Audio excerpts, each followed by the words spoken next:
Kalau saudara mengatakan Yesus atau Bapak, berarti Bapak menciptakan manusia untuk dirinya, untuk menjadi tumpangannya gitu. Ini sudah menyalahi ajaran konsepnya Yesus dan menyalahi ajaran para nabi. Demikian sebentar, silakan.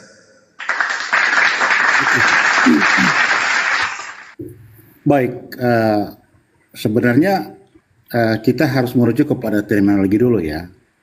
Kalau tadi saya jelaskan mengenai Bapa, mungkin banyak dari teman-teman, terutama yang mendengar atau dari kalangan Kristen sendiri nggak mengerti itu Bapa itu siapa. Keberadaan Bapa itu gelar bagi nama, itu nama generic name buat sang Allah itu sendiri, gitu.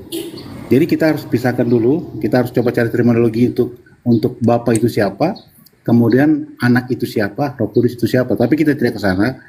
Kita coba memahami itu dalam sifat-sifat ketuhanannya Yesus gitu loh. Pertanyaannya, bagaimana mengenai ciptaan Yesus, mengenai daging, tangan dan sebagainya? Begini kawan, Bang Suma. Jadi di dalam Lukas itu sudah dijelaskan bahwa, kita baca aja ya, Lukas 2 ya. Lukas 2 ayat berapa itu? Ayat 7 ya. Supaya ada dalil, ada dasar kita untuk bernarasi bahwa Lukas 2 ayat 7. Gini, Pak. Dan ia melahirkan seorang 21 ya, 21. Ayat 21. Oke, bukan. Sorry. Di dalam Lukas, bentar. Saya cari dulu ya, Bang. Iya, silakan. Lukas 2:11 mungkin. 2:11 ya, 2:11. Ya, benar. Betul. Hafal mati nih, Suma ini. Bang Suma. Belajar. Saya hanya belajar. Begini, kita kan diskusi. Kita diskusi cari bukan cari yang sama, tapi cari perbedaan, tapi bertoleransi. Begini. Kalau Anda benar sekali. Tadi kan menanyakan kepada saya bagaimana cara dia menciptakan. Dia bilang di dalam Lukas ini, dia bilang begini, hari ini telah lahir bagimu juru selamat, yaitu Kristus Tuhan di kota Daud.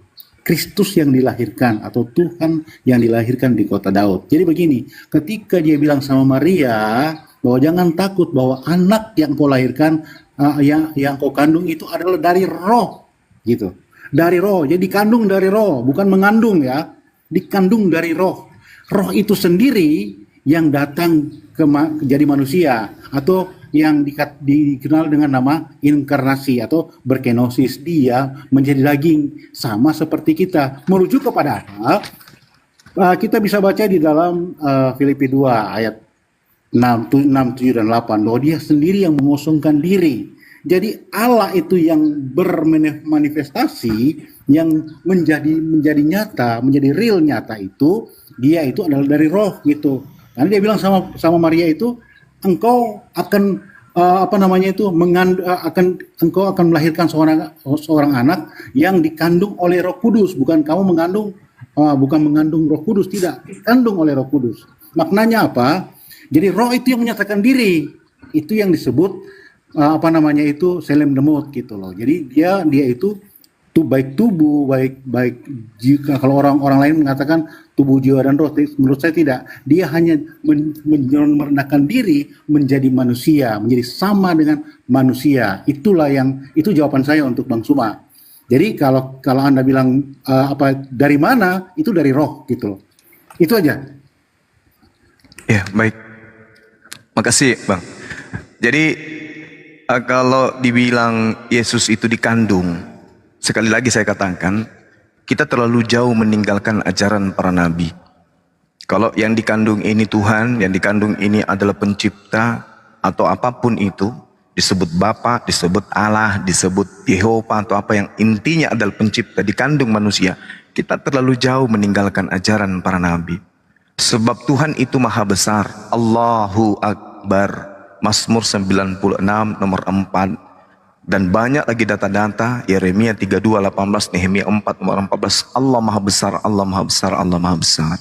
Bahkan kalau kita lihat di dalam 2 Tawarik 6 nomor 18, Di situ jelas dikatakan, benarkah Tuhan akan hidup bersama dengan manusia, akan diam bersama dengan manusia di atas bumi. Sesungguhnya langit, bahkan langit yang mengatasi segala langit pun tidak dapat memuat engkau, apatah lagi rahim manusia, apalagi tubuh Yesus. Tak akan pernah bisa, itu tidak rasional.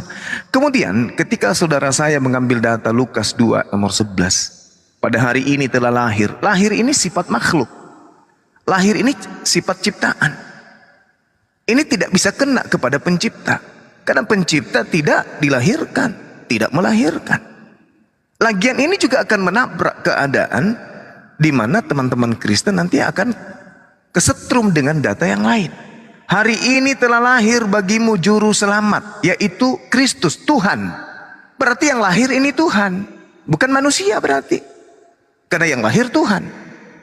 Jadi orang Kristen harus beriman, percaya bahwa yang lahir Tuhan. Kalau itu sampai terjadi, maka Kristen-Kristen ini adalah antikristus kembali. Kenapa? Karena di dalam 2 Yohanes 1 nomor 7, sebab banyak penyesat telah muncul dan pergi ke seluruh dunia, yang tidak mengaku bahwa Yesus Kristus telah datang sebagai manusia. Sebenarnya yang benar yang mana?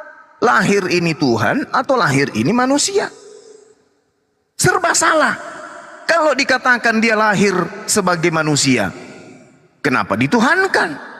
Kalau dia lahir sebagai Tuhan, kenapa orang yang tidak mengimaninya sebagai manusia disebut sebagai antikristus? Jadi ini apa ini? Apa ini? Makanya data-data ini sebagai pengantar saja oleh penulis. Kajian-kajian oleh penulis yang kemudian dituliskan untuk orang Roma. Karena kitab yang ditulis penulis ini bukan untuk orang Yahudi. Perjanjian baru ditulis untuk orang Roma. Maka memang cocok untuk orang Roma. Apabila kemudian masih membawa-bawa perjanjian lama akan tabrak-tabrakan. Karena perjanjian lama berbeda konsep dengan perjanjian baru. Perjanjian lama konsepnya tauhid, perjanjian lama konsepnya trinitas. Perjanjian baru. Lukas 2 nomor 11, telah lahir bagimu juru selamat, Tuhan di kota Daud. Tuhan lahir, berarti harus diimani sebagai Tuhan. Tetapi di dalam 2 Yohanes 1 nomor 7, banyak penyesat. Penyesat di sini yang dimaksud adalah Planos. Planos ini pembohong, pembohong ini penipu. Banyak pembohong, banyak penipu, banyak penyesat telah muncul dan pergi ke seluruh dunia, yang tidak mengaku bahwa Yesus Kristus telah datang sebagai manusia. Itulah si penyesat dan itulah antikristus. Berarti yang lahir ini mau diimani sebagai Tuhan atau sebagai manusia? Kalau diimani sebagai Tuhan, berarti penyesat. Kalau diimani sebagai manusia, berarti bukan Tuhan. Jadi mau kemana perginya? Harus kembali kepada Yesus. Wahai Yesus, engkau siapa? Karena kalau di Yohanes mengatakan engkau adalah manusia, tapi di dalam Lukas mengatakan engkau adalah Tuhan. Kamu sendiri menurutmu siapa? Maka Yesus mengatakan aku adalah manusia. Mana buktinya? Kita lihat di Kisah Para Rasul 22 nomor 8. Siapakah engkau? Apakah engkau Tuhan? Yesus menjawab, akulah Yesus, manusia dari kota Nazaret yang kau aniaya. Oh, menurut Yesus dia manusia. Berarti kesimpulannya Yesus manusia. Kembali ke kita nih, makhluk berakal. Maukah kita menuhankan manusia? Sedangkan Yesus mengatakan, aku mau supaya mereka percaya bahwa engkaulah yang telah mengutus aku. Berarti aku harus dipercaya hanya sebagai utusan. Sebagai utusan tentu dia manusia. Makanya saya tadi bertanya, siapa yang menciptakan tangan Yesus? Siapa yang menciptakan jarinya, kakinya, dan seterusnya? Karena dia adalah ciptaan. Kenapa dia ciptaan? Karena dia lahir. Segala sesuatu yang lahir berarti adalah hal yang baru. Segala hal yang baru berarti individu baru. Segala individu baru berarti ciptaan. Segala ciptaan sudah pasti bukan Tuhan. Segala yang bukan Tuhan, kalau disembah, berarti sesat.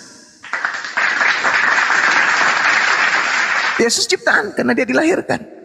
Nah, kita mau kemana? Kita mau nyebrang ke ajaran Nabi Musa, nggak nyampe. Mau lari ke ajaran Nabi Daud, nggak bisa. Salomo nggak bisa. Ke Abraham tak bisa. Kemana pergi? Ke Yesus juga tak bisa. Yesus sendiri mengatakan dia manusia. Aku tak dapat berbuat apa-apa dari diriku sendiri. Bahkan Yesus pun menyembah. Dia adalah hamba, dia adalah abdi, dia bertuhan, dia bukan ateis. Ketika datang di tengah-tengah Bani Israel, dia mempraktekkan menjadi hamba Allah. Makanya dikatakan di dalam Yohanes 4 nomor 22, aku dan kalian menyembah apa yang kita kenal, sedangkan mereka tidak mengenal apa yang mereka kenal. Kami menyembah apa yang kami kenal, kalian menyembah apa yang tidak kalian kenal. Itu kata Yesus. Berarti Yesus berdoa sebagai manusia, yes, wajar karena dia nabi. Makanya Al-Quran mengatakan, ya ahlal kitab, la taglu fi dinikum wa la taqulu Allahil illal haqqa innamal masihu Isa bin Maryam Rasulullah wa kalimatuhu alqaha ila Maryama wa ruhum minhu fa aminu billah wa rasulih wa la taqulu salasa. Ini yang dikatakan Al-Quran. Jangan melampaui batas dalam hal agamamu. Karena dalam agamamu pun Yesus tidak pernah mengajarkan